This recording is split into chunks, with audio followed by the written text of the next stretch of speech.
Bonjour et bienvenue sur Foutaise. Dans le vlog d'aujourd'hui, je vais vous partager un certain nombre de conseils et d'astuces que vous soyez en première année de licence ou en dernière année de doctorat afin d'optimiser au mieux votre temps de travail, de vous organiser avec le plus de facilité possible, mais aussi de vous sentir bien dans cette période studieuse qui peut parfois être très challengeante et difficile. Alors, le premier conseil que je peux vous donner, c'est de vous créer un mur d'objectifs. C'est un truc que j'ai appris en retraite de rédaction pour doctorants et je trouve ça absolument génial comme idée. Ça permet de prioriser son travail et ses tâches tout en voyant concrètement son avancée. Sur ce mur d'objectifs, ce que je vous recommande, c'est de faire une colonne de ce que vous devez faire, une colonne de ce que vous êtes en train de faire et une colonne de tout ce qui est déjà fait. Honnêtement, ça fonctionne super bien au niveau du moral parce qu'on se rend compte de tout ce qu'on a déjà fait et en plus, ça permet d'optimiser son temps de travail et de prioriser les tâches. Un autre conseil que je pourrais vous donner et que j'ai appris de ma retraite de rédaction, c'est d'éviter de vous isoler. En fait, il est tentant à l'université de tout faire dans son coin et d'éviter les interactions avec les autres. Mais en fait, c'est prendre un grand risque pour son bien-être.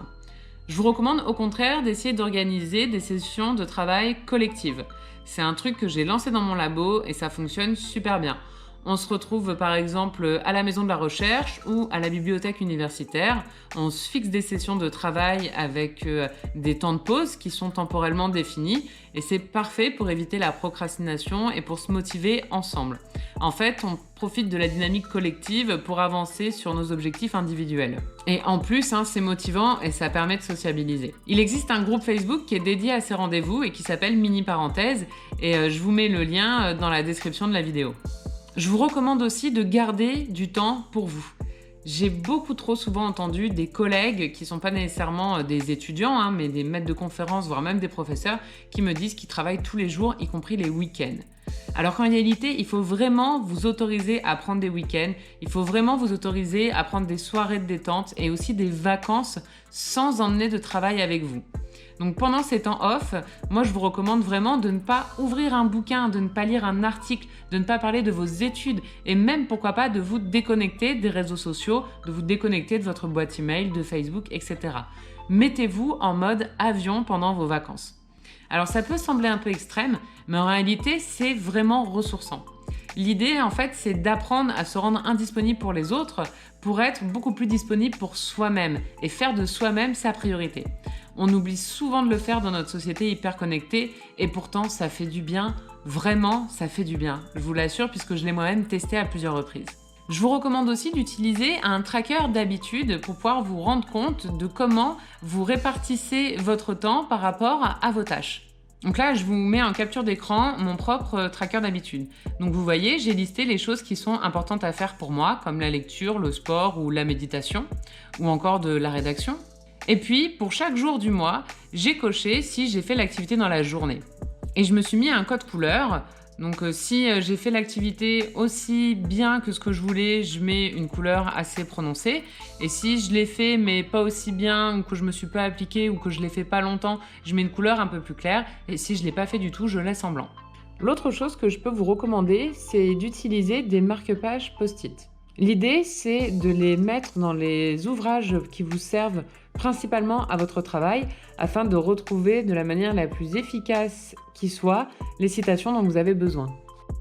Ce que je vous recommande aussi, c'est d'avoir constamment des cahiers disponibles pour pouvoir prendre des notes. Car souvent, vous allez avoir des idées alors que vous n'êtes pas en train de travailler. Et le but, c'est quand même de préserver au maximum vos temps de repos. Dans ces cas-là, il faut avoir un petit cahier à disposition pas trop loin dans lequel vous allez noter immédiatement votre idée et ça vous fait ensuite plein d'idées qui sont déjà prêtes pour vos devoirs, vos dossiers, votre mémoire ou votre thèse. Ce que je fais, c'est que j'utilise aussi souvent les notes dans mon téléphone lorsque j'ai pas mon cahier à proximité. Une autre astuce que vous pouvez utiliser quand vous êtes étudiant ou étudiante, c'est d'acheter des produits alimentaires peu transformés ou non transformés. Déjà parce que ça vous coûte vraiment moins cher, mais aussi parce que cette nourriture, elle va vous donner beaucoup plus d'énergie. Alors, bien sûr, il ne faut pas oublier de se faire plaisir quand même de temps en temps avec, par exemple, un gâteau au chocolat maison. Donc ce que je vous recommande, c'est de prendre une matinée ou une après-midi dans la semaine pour cuisiner ce qu'on appelle des prep meals. Ça permet d'optimiser son temps et de ne pas se poser de questions quand vous avez faim. Ça permet aussi d'éviter de manger des fast-foods tous les jours à la fac. Eh oui, je vous connais, je sais très bien comment ça se passe quand on est étudiant.